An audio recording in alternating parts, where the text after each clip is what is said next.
7 de la mañana con 8 minutos. Estamos en este viernes ya con el doctor Simón Valdivieso. Un gusto, doctor, tenerlo aquí en la W. Buenos días con este editorial para el inicio de este fin de semana. Bienvenido.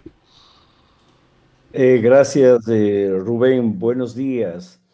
El editorial de hoy titula Ante las atrocidades. Ante las atrocidades tenemos que tomar partido. El silencio estimula al verdugo, comenta la abuela de la casa, porque estamos convencidos que hay que elevar la voz de protesta cuando la circunstancia injusta lo amerita. Y eso es exactamente lo que estamos viviendo los ecuatorianos desde hace muchos años atrás y que apunta a la violencia como patrón de comportamiento social e incluso institucional.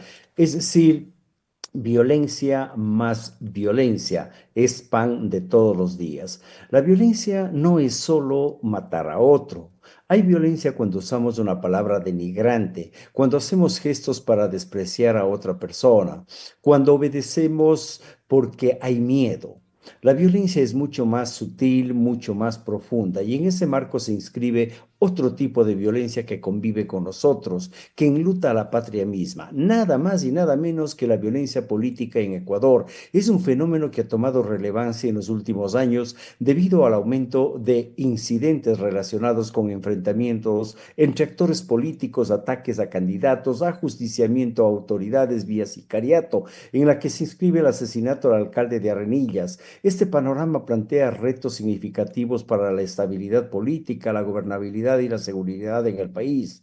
Y es a eso lo que se enfrentan los gobiernos de los últimos años, y es un mal de no acabar, pese a los decretos de excepción y declaratorias de conflicto armado interno dictados por el gobernante de turno.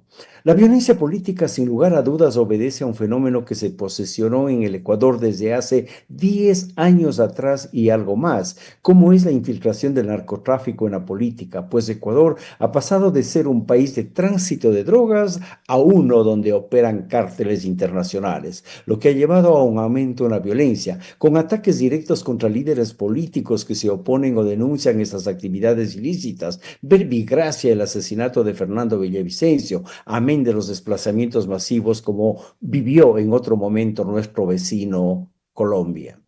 Existe una crisis institucional y desconfianza en el sistema político e institucional, los altos niveles de corrupción, el debilitamiento de instituciones democráticas y la polarización política han generado tensiones que en ocasiones derivan en violencia. Y es que a las puertas del proceso electoral de febrero ya la violencia política se ha acentuado y de pronto va a ser el signo de la campaña, tanto más que los ecuatorianos tenemos dos opciones para votar, no elegir, dice el viejo Lucho.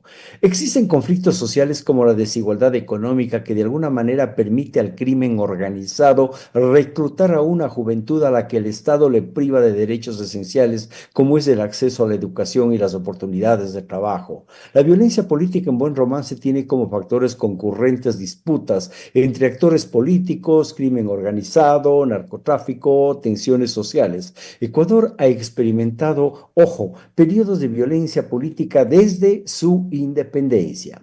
Las pugnas entre liberales y conservadores durante el siglo XIX marcaron el inicio de un conflicto político prolongado que incluyó golpes de Estado, revueltas populares y enfrentamientos armados. En el siglo XX, la inestabilidad política continuó con dictaduras militares, en lo más temprano la de 1979, y frecuentes cambios de gobiernos, derrocamientos aupados por líderes políticos con el respaldo de las armas. La violencia también se manifestó en protestas masivas, represiones militares y asesinatos políticos, como es el caso de Abdón Calderón Muñoz, víctima de la dictadura, pero la intensidad de la violencia de estos últimos años no se puede comparar con la que hemos recordado.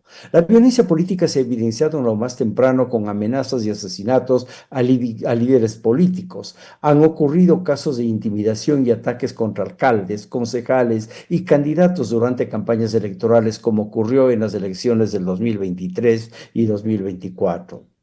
Sabemos quién está detrás de la violencia política y por eso cabe recordar, dice la abuela de la casa, que la violencia es el último refugio del incompetente, porque cierto es aquello que cuando alguien es inepto, la violencia es su manera de intentar solucionar problemas a la desesperada. Y para concluir, la educación es la vacuna contra la violencia, aunque también es cierto aquello de que a los ecuatorianos como que nos encanta la violencia. Mi palabra. Gracias al doctor Simón Valdivieso. Un abrazo, Simón, y un feliz fin de semana. Lo mejor para ustedes. Gracias a Gracias. Simón Valdivieso por haber estado en el espacio informativo de la hora.